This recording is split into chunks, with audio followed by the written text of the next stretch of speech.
Yo, what is going on, guys? Bhay MMA here, clocking in for you guys. As you can see, I'm by myself right now. I don't have anyone recording with me, which if you've been following on Instagram, you've seen the explanation, blah, blah, blah. But other than that, the point of this video today is the UFC Paris predictions. Got it headlined by Cyril and Tuivasa. So two heavyweight contenders, obviously. Gane coming off that loss and Tuivasa coming off that insane win against Derek Lewis. Probably one of the best heavyweight fights of the year, to be honest. So that's going to be the headliner to this card, but we also have another sneaky matchup. We have Robert Whittaker versus Marvin Vettori as the co-main event. So I'm going to give you guys some predictions on that fight and then just talk about some other general news for a quick update since it's been so long since we filmed the podcast.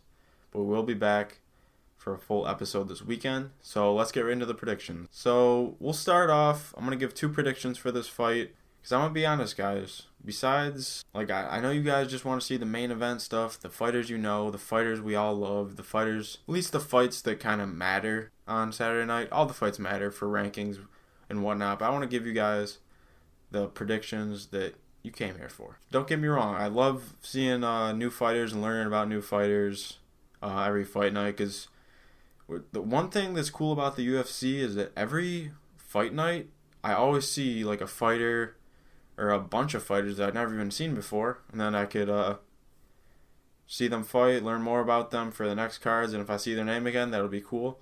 Because I actually do see one fight on here. It was Nazareth. I remember he fought Bobby Green and lost to him, so it's just kind of cool how you can see stuff come full circle like that. Back on topic, predictions. Robert Whittaker versus Marvin Vettori.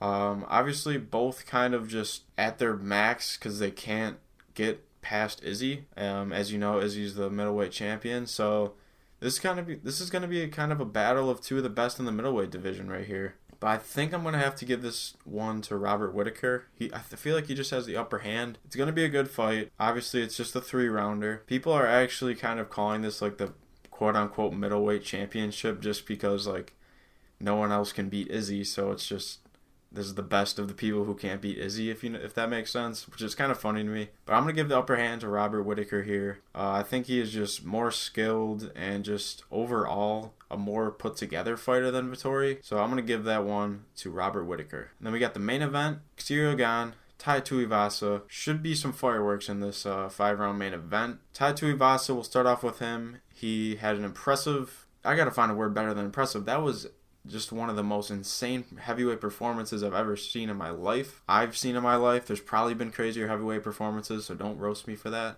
He was taking shots from Derek Lewis that I don't even know if half the UFC roster could even survive, like just the heavyweights, you know what I mean? Like he was taking insane punches to the face from Derek Lewis. If you guys remember, he was up on the cage. We thought it was over at that moment when Tuivasa was up on the cage against Derek Lewis. But no, he survived, and that's why I feel like Tuivasa has the upper hand just because of the strength of his chin. But we'll go into Cyril Gane a little. Obviously, he beat Derek Lewis, got the title shot against Francis Ngannou. Francis Ngannou kind of just held his own that fight. Yes, he took some strikes. Yes, he took some damage. But in the greater aspect, I mean, he dominated that fight. There are arguments saying Cyril Gane won, but I just can't back that up, you know what I mean? Some pros of Gane, obviously his technicality, just his kind of style of fighting is more, I feel like a little more put together, while Tuivasa is kind of just like that out of the box, can knock you out, you know what I mean?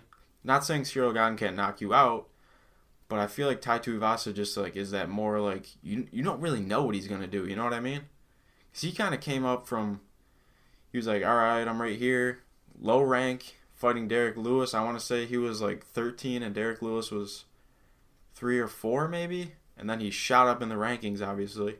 So he kind of came out of nowhere on the scene. So we don't really like know much about Tuivasa yet. I mean, he's on a 5-fight win streak. So we have seen him fight. But this is where Tuivasa is starting to get into fighting the best guys in the division.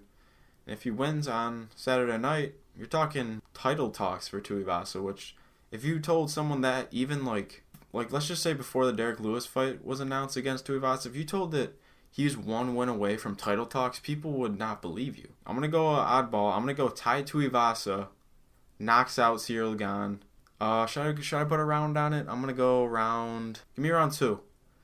And why I say this is I think that Gane is going to land strikes on Tuivasa. I just don't think that Tuivasa will be able to get knocked out by Cyril Gane.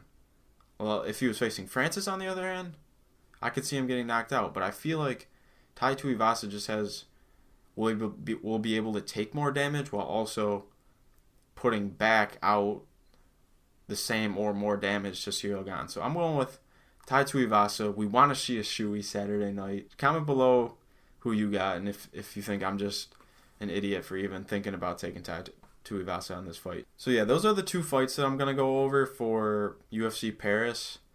On Saturday, when we film, we'll go over the whole card because we're gonna be able to watch the whole thing and obviously see more about these fighters that I'm not the most familiar with, so that's going to be exciting. We'll just go over some quick news. I want to give my official thoughts on 278, like actually me talking my thoughts rather than me just typing them on Instagram. So UFC 278, I'll talk about the main event just because it was already 2 weeks ago. You guys probably have heard so much about UFC 278, so I just want to give this quick. But one, Kamaru Usman should not be upset, which he isn't, about this. Kamaru Usman should not think that he's any worse, if that makes sense. Anyone can get knocked out on any given night, you know what I mean? And that happened to Kamaru Usman, and he happened to be the one to get knocked out on any given night. Like they say, anything can happen. Leon Edwards definitely has just been underrated his whole career, you know what I mean? Obviously, he hasn't been as active as Usman. He's had fights being canceled and whatnot. So I think he was just underrated. That's why not a lot of people saw this coming. He won fair and square. People are calling it luck. I don't think it's luck at all. Footage came out of Leon Edwards literally working on that head kick in camp. And there's also footage of his coaches pointing out Usman's flaw where he ducks his head to the right. And obviously Leon's going to be like, okay, if I see that, I'm going to go through with that. So that's kind of what happened. So yeah, I don't think it was luck. Just a great read by Edwards. And hey, no shame to Usman. The best lose sometimes, you know what I mean? Do I think Usman's out of his prime? And because sometimes you get changed by a knockout, you know what I mean? I want to say no. I think he does win in the rematch, which we could discuss this more on the podcast for sure to see what's next for Usman. Yeah, it was a great event. I honestly, probably the most insane knockout I've ever witnessed just because of the circumstances, you know what I mean? Usman's never lost in the UFC. He was tied with Anderson Silva for wins in the UFC in a row, being undefeated. So it's just kind of just all the circumstances, everything surrounding it, all that was on the line for Usman, all the records he could have broke. Just a crazy, one of those highlight reel insanity things that come out of the UFC that you see every once in a while. So it's cool to see that. I'm guessing it brought some new eyes to the sport, which is cool. But yeah, overall, 278 was awesome. And then just some quick news. Sean Strickland versus Jared Cannonier is officially canceled. It came out that in training camp, Sean Strickland punched someone in the face and cut his hand, or his finger, I guess, on their tooth.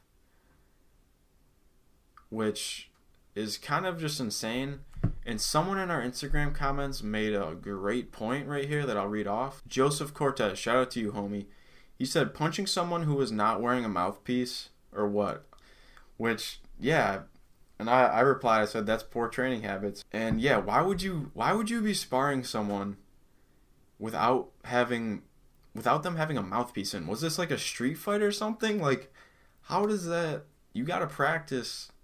Like they say in every sport, practice how you play. I guess you don't play MMA, but still, practice how you perform. That makes more sense. And opponent didn't have a mouthpiece on in the sparring. I mean, that only makes sense if he cut his finger on his tooth. I want to say the picture was on Strickland's Instagram. I'm not going to show it. It's honestly gruesome. Someone in our DMs, DCTV, shout out to them. They said it literally looked like it went down a garbage disposal, which was true. That thing was brutal. Strickland had to back out of the fight, leaving Cannonier, obviously. So Cannonier, he is officially not fighting. People were going to say, let's get someone in there, blah, blah, blah, blah.